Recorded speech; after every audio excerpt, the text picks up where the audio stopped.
Emergency room tech and a nursing student here in West Michigan have turned a hobby that they picked up during the pandemic into a business, baking. Yeah, he told Fox 17's Michael Martin this afternoon he's hopeful to pay his way through nursing school using the profits from that newfound business venture.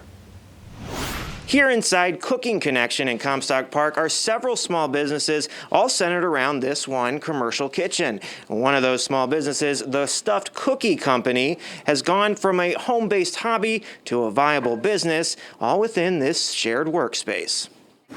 During the pandemic, I was trying to think of ways I could make extra income. I was kind of sitting around a lot, we couldn't do anything. PEDRO CAMARGO was supposed to start nursing school at Grand Rapids Community College last year, but COVID-19 forced him to push those plans back. I started looking at my talents, and I was like, well, I cook a lot, but I can't exactly open a regular kitchen, so what can I do? Under Michigan's cottage food laws, he was able to start baking things like muffins and croissants from his home, and eventually cookies.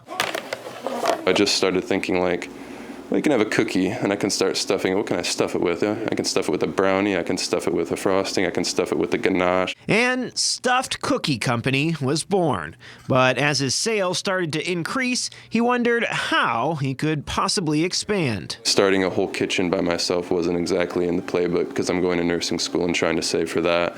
So I started looking at different options. What he found was this shared workspace called Cooking Connection, owned by Holly DELROSARIO. So that's what we want. We want to give a space where it's licensed, people can operate legally. Everybody in here needs to be licensed as their own businesses. She has run her company, Cookie Chicks, from the space for almost 7 years now. They come in here, they can put their signs on the wall, they can have retail, they can put the address on their business cards, and we work together to try to support one another as small businesses, but also to help each other grow. All of the businesses have to have some charitable aspect that gives back to West Michigan.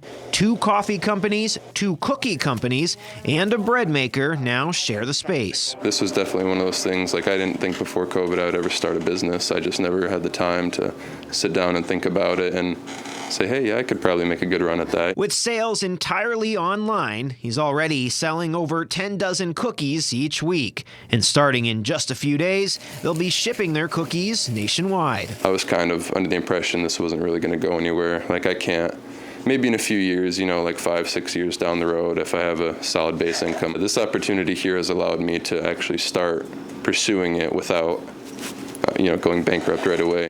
So if you're already hungry and craving one of those stuffed cookies, you order them online. So just check out any of their social media accounts or their website. We've got links on our Fox 17 website to where you can place an order. For now, in Comstock Park, Michael Martin, Fox 17 News. Never turned down a chocolate chip cookie, and I don't plan to start anytime soon. No, he's got good job security there. That's for sure. right. Exactly. For sure.